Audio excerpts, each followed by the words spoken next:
Hello everyone. Today we will be talking about cannabis, aka marijuana, or weed, among other names.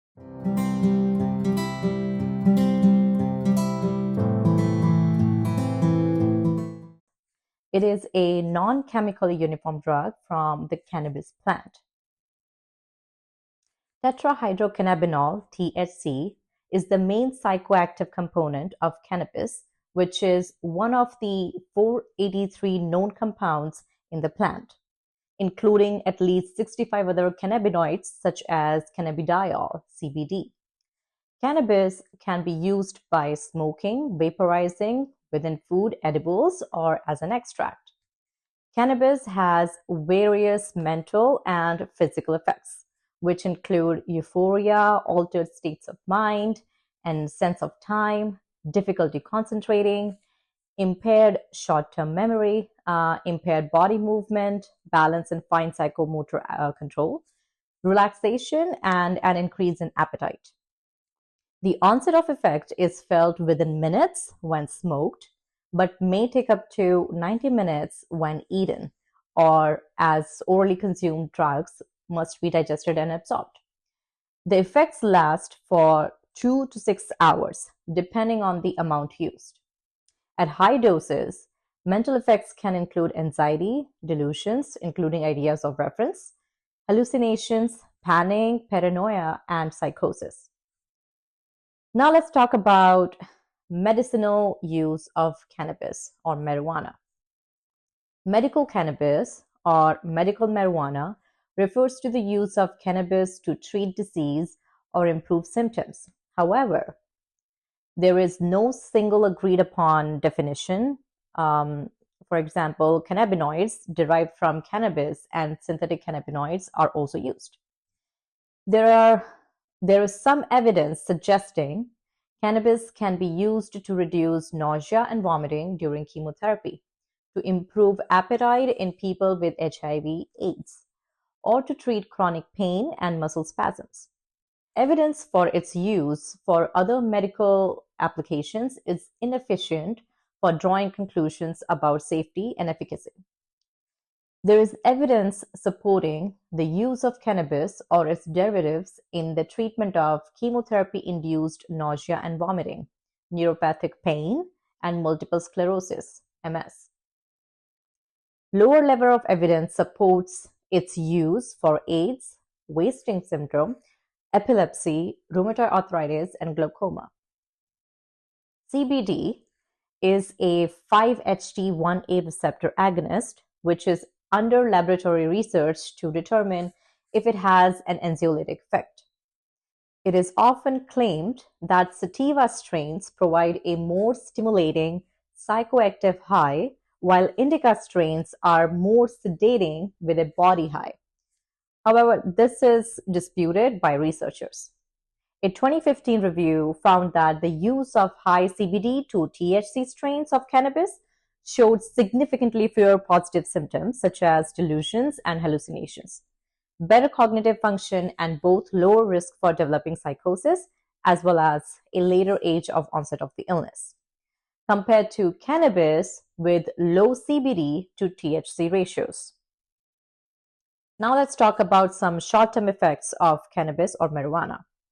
When a person smokes marijuana, THC quickly passes from the lungs into the bloodstreams. The blood carries the chemical to the brain and other organs throughout the body. The body absorbs THC more slowly when the person eats or drinks it. In that case, they generally feel the effect after 30 minutes to an hour. THC acts on specific brain cell receptors that ordinarily react to natural THC-like chemicals. These natural chemicals play a role in normal brain development and function. Marijuana overactivates parts of the brain that contain the highest number of these receptors. This causes the high that people feel.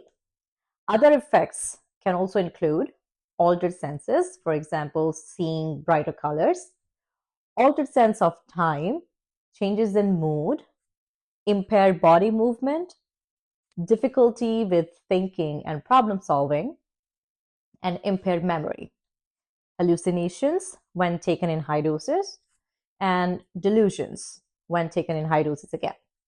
Psychosis risk is highest with regular use of high potency marijuana.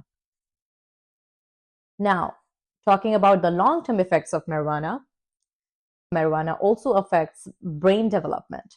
When people begin using marijuana as teenagers, the drug may impair thinking, memory, and learning functions and affect how the brain builds connection between the areas necessary for these functions. Researchers are still studying how marijuana's effect lasts and whether some changes may be permanent. To summarize, marijuana has many benefits, but it also has disadvantages. In some countries, marijuana is already legal, but in most part of the world, it is still illegal. And the research is still ongoing. So whether people using marijuana for medical purposes or they are using it for recreational purposes, we should always consider taking an advice from healthcare professional.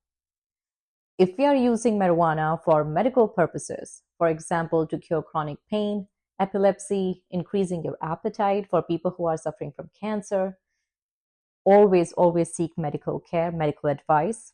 And if you are using marijuana for recreational purposes, there would be different kinds of effects that you would be seeing in your body depending on the dose that you take.